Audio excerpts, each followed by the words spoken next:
Perkenalkan, nama saya Dedi Yusuf Girsang dari Prodi Peternakan Fakultas Pertanian dengan NIM 230306339. Di sini saya akan mengumpulkan tugas wawancara manajemen peternakan.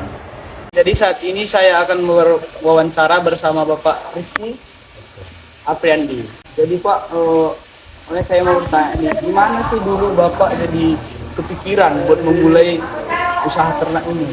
Dan ada kendala nggak sih Pak waktu memulainya? Untuk awalnya sebenarnya saya memikirkan ke depannya itu krisis rumput di Jawa. Jadi makin tahun lambat laun di Jawa dan ketersediaan lahan pangan di sana itu kan menipis. Jadi kita berpikir untuk bagaimana caranya menggabung tapi tidak menggunakan rumput dengan pakan konvensional. Itulah mulai terbentuk usaha.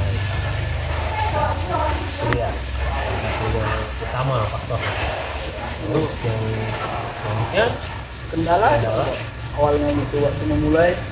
kalau kendala sih pasti ada ya. Sama jelas lahan yang kita butuhkan untuk membangun juga nggak ada kan gitu. Mesin yang tersedia hanya terbatas, transportasi dan karyawan juga tidak ada.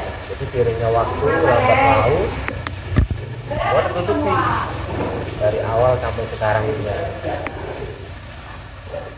Tapi seiring berjalan waktu semua akan terbaik ya Pak. Bisa, memang terkendala satu hal aja, di mesin aja, Ini sih. di permesinan itu pakan,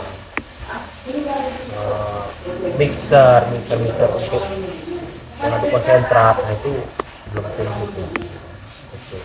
Masalah pengorganisasian Pak, gimana sih Bapak dulu organisasinya? Karyawannya Bapak ambil caranya kayak mana pembagiannya? Pertama ya, pertama kali waktu itu saya hanya rekrut satu orang, lebih dari satu orang. Dia yang saya ajari masalah pembuatan pakan, masalah kesehatan, kebersihan, semua mencakup jadi satu di situ. Jadi karena ternaknya pun masih terbatas, saya hanya pakai satu. 5 tahun sampai sekarang sudah 3. Dan 3 itu ya kita bagi dalam beberapa hal. Itu pengolahan pakan, itu ada yang mencari hijauan di ladang, gitu. Ada yang jadi bagian pembersihan kandang. Gitu. Jadi tugas itu itulah yang kita kasih ke mereka dan setiap harinya kita rotasi. Gitu. Oh, jadi udah langsung sama pengolahan pegawai ya Pak? Ya. Terus bagaimana sih Pak tentang pengarahannya lah ke pekerja gitu, biar nggak bersalahan gitu cara kerjanya? Benar. Untuk pemberdayaan lah Iya, sebenarnya Pak. kan yang utama sih kuncinya kita ya, ilmunya semua di kita aplikasikan ke mereka, kita kasih contoh ke mereka setiap bidangnya setiap hari di awal.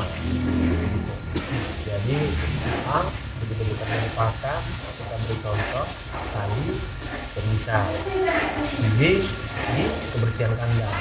Jadi kebersihan kandang gampang ya kan, hanya kebersihan kandang, hanya memperhatikan sapi kan itu. Itu penyemprotan baik dari nanti pengamatan sapi yang mana yang kurus, yang mana yang juga kurang sehat itu diamati. Itu yang di ladang mungkin pekerjaan mereka sehari-hari juga ya. Begitu untuk ngarit, begitu mencopot rumput, itu ketiga ini semua harus paham. Jadi setiap hari kita rotasi. Oh, berarti orang itu rotasi ya Pak, bukan Rotasi. cuma satu orang satu pekerjaan terus tiap hari? Jadi mereka semua paham di setiap kerjaan, mereka semua paham. Jadi nggak ada cenderung nggak ada itu kecemburuan antara si A, si B, si C, karena setiap hari mereka selalu rotasi. Jadi di kan Pak ada pekerja lah, jadi Bapak melakukan pengawasannya gimana? Kalau pengawasannya sih gampang sih kalau saya hanya pagi dan sore aja saya cek gitu. jam 3 pagi, jam 9 itu saya cek ke kandang, lihat yang pertama pakan sudah tercampur dengan nasi, kan gitu. Lihat ke posisi kandang, kandang juga sudah bersih, sudah rapi, sapi juga sudah makan. Dan yang ketiga, ini pengecekannya selalu sore, karena dia harus di ladang itu sore, karena memang kita arahkan mereka di sore itu. Kita lihat embun ya, embun itu kan juga banyak mengandung bagian yang nggak bagus itu di rumput. Begitu kering embun, setelah sore jam 3, nah itu mereka ke ladang motong rumput. 1 jam mereka di ladang, pulang baru kita chopper rumputnya, kita kasih ke sapi. Itu dia. Jadi selama ada pekerjaan sini Pak, ada nggak sih tempat yang kesalahan di jalan fatal atau tempat sapi sampai mati, atau tempat kurus, nggak terurus gitu Pak? Kalau kesalahan pasti ada ya, itu salah satu faktor lah.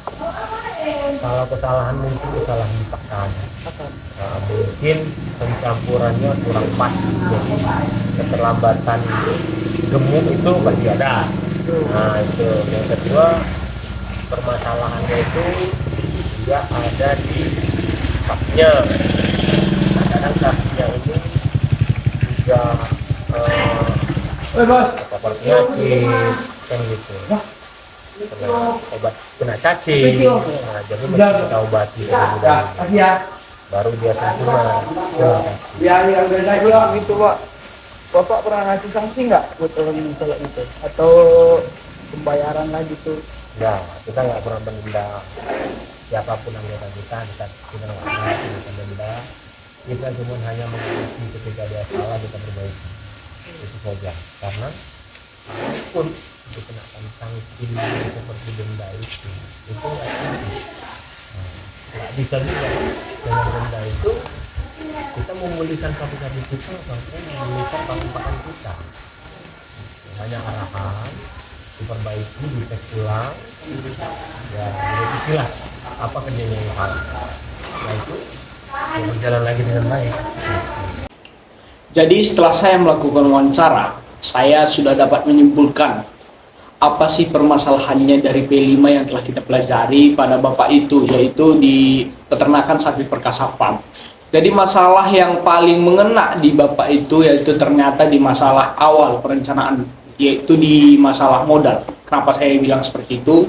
Karena pada saat wawancara Bapak itu bilang, waktu saya memulai ini banyak kekurangan seperti kelayakan kandang, kebanyakan masih menggunakan masih menggunakan pohon gitu, masih belum terawat juga, dan sapi yang ada masih sedikit. Jadi kata Bapak itu ya banyaklah masalah di awal, seperti juga mesin untuk pakan juga masih kurang katanya. Jadi setelah saya wawancara ngomong terus Bapak itu menjelaskan semuanya, jadi saya memberikan solusi kepada Bapak itu, yakni dengan cara mungkin ya sebelum kita berani memulai ya kita harus punya modal dulu. Contohnya ya kita bekerja sebelum itu untuk mengumpulkan modal-modal untuk kita bisa nantinya membuat kandang, membeli mesin untuk pakan. Habis itu kita bisa membeli bibit yang banyak ya. Tapi ya memang semua itu harus didasari juga dari keinginan kita masing-masing. Yang kedua, saya juga nyaranin nih, kan di daerah kita masih banyak nih pohon-pohon yang nggak bisa dipakai ya untuk kandang lah ya. Masalahnya itu ya kan kita bisa pergunain lah itu kayu-kayu, pohon-pohon yang bisa kita pakai buat jadi kandang. Habis itu kan mungkin untuk pakan juga kita harus mikirin pakan nih, biar modalnya nggak terlalu besar. Kita harus bisa membuat pakan sendiri ya, agar nanti kita bisa mengerti gimana caranya supaya kita bisa mendapat untung yang lebih besar. Jadi mungkin sekian dari saya, terima kasih.